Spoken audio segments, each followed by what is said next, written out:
seaside suburbs of Maplewood, the sun dipped below the horizon, casting long shadows that crept across the well-manicured lawns.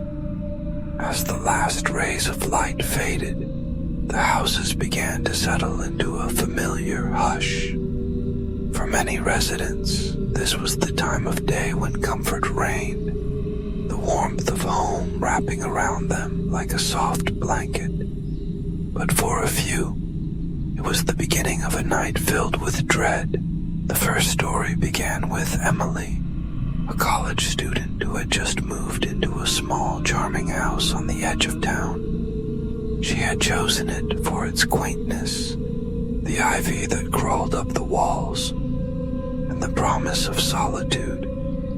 Emily had always been independent, relishing her time alone, but nothing could prepare her for what lay ahead. It was a Friday evening, and her roommates had gone out for the weekend, leaving her with the house to herself. As she settled onto the couch with a bowl of popcorn and her favorite horror movie, the wind howled outside, rattling the window panes. She chuckled to herself, thinking how silly it was to be scared of the dark. But as the movie progressed, she began to feel a creeping unease. The shadows in the corners of the room seemed to stretch and twist, and the flickering light of the television cast eerie shapes that danced across the walls. Around midnight, the movie ended, and Emily decided to turn off the television. The silence that enveloped her was palpable, almost suffocating. She made her way to the kitchen for a glass of water, but as she passed the front door, she noticed something odd. The door was slightly ajar, just enough to let the cool night air seep in. Her heart raced as she approached it, peering into the darkness outside.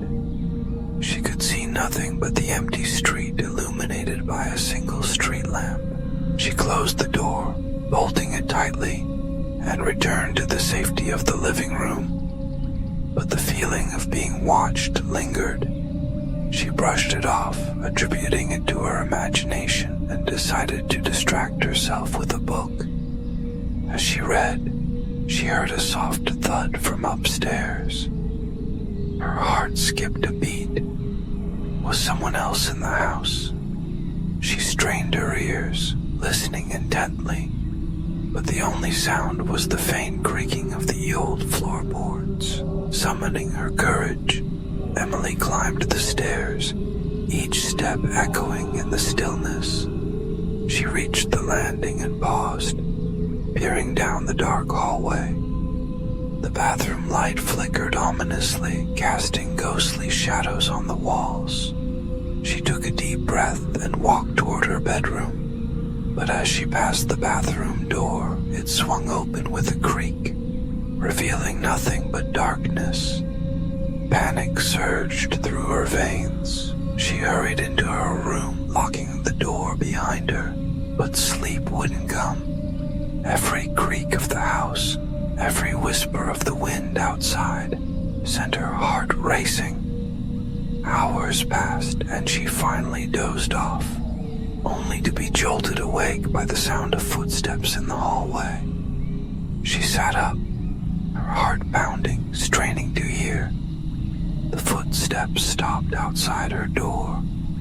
She held her breath, listening as they turned and began to walk away.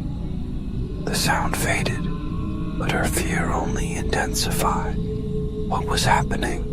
Who was in her house? With trembling hands, she reached for her phone, but it was nowhere to be found. Had she left it in the living room? The thought of venturing out into the dark, unprotected, terrified her. But she couldn't just stay there. Gathering her courage, she crept to the door and slowly turned the knob, peeking out into the dimly lit hallway. It was empty. She took a deep breath and stepped out, her bare feet silent on the cold floor.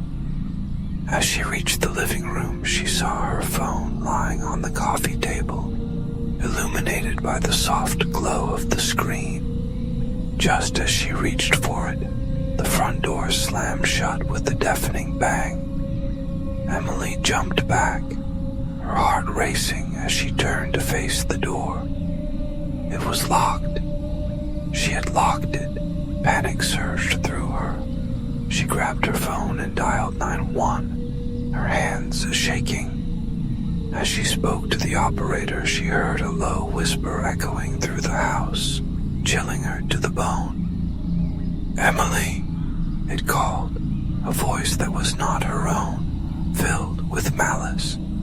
She hung up, her breath quickening, and bolted for the stairs.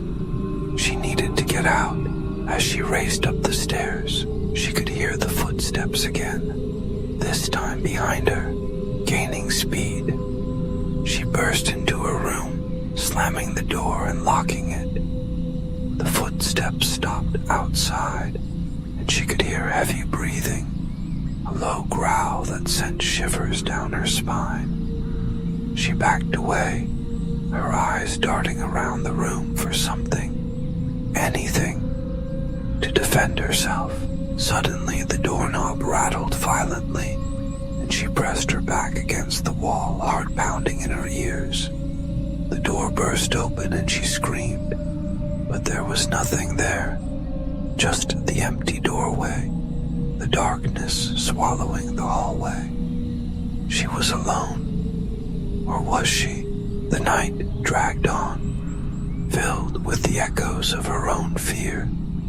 Each creak of the house, each whisper of the wind, felt like a taunt, a reminder that she was not safe. As dawn broke, she stumbled out of her room, bleary-eyed and exhausted, but relieved to find the house still. The door was locked, the windows secure. Had it all been a nightmare? She couldn't shake the feeling that something had been in the house with her. Something that had watched her, waited for her. The next story unfolded in the home of Mark, a single father who had recently lost his wife. He was trying to create a sense of normalcy for his two young children, Sarah and Ben. But the house felt empty, haunted by memories of laughter and love. On a stormy night, with the rain lashing against the windows and thunder rumbling in the distance, Mark decided to put the kids to bed early. He tucked them in, kissed their foreheads, and retreated to the living room, hoping to find solace in a movie.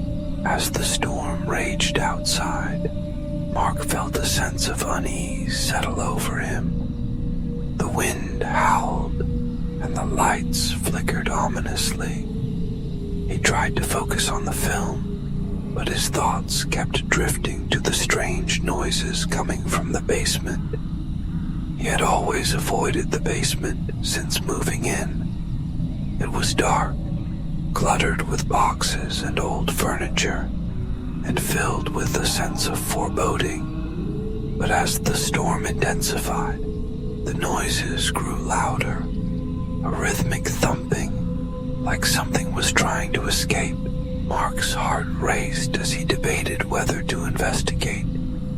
The rational part of him told him it was just the wind, but the unsettling feeling nagged at him. Finally, he stood up, grabbing a flashlight from the kitchen drawer. The beam of light cut through the darkness as he descended the stairs, each step echoing in the silence. The basement door creaked open, revealing a cavernous space filled with shadows. He shone the flashlight around, illuminating the stacked boxes and old furniture. But the thumping continued, now accompanied by a low, mournful wail. Mark's stomach twisted in knots. He felt a chill creep up his spine as he called out, "Hello? Is anyone down there?" The only response was the echo of his own voice. As he stepped further into the basement, the thumping grew louder, more frantic. He shone the light toward the far corner, where an old trunk lay partially hidden beneath a pile of boxes. The noise was coming from there. With each step closer, his heart raced, a primal instinct urging him to turn back. But he couldn't ignore it. He had to know what was causing the sound. He reached the trunk and he hesitated, the flashlight beam trembling in his hand. "Is someone in there?" he asked, his voice barely above a whisper. The thumping stopped. Silence enveloped him, thick and suffocating. Then, from within the trunk, he heard a soft voice, barely audible, calling his name. "Daddy!" Mark's breath caught in his throat. It was Sarah's voice, but she was upstairs, fast asleep. Panic surged through him as he flung open the trunk, only to find it empty. He stumbled back, heart racing, as the basement door slammed shut behind him. He was plunged into darkness, the flashlight flickering ominously. "Sarah!" he shouted, his voice echoing in the confine.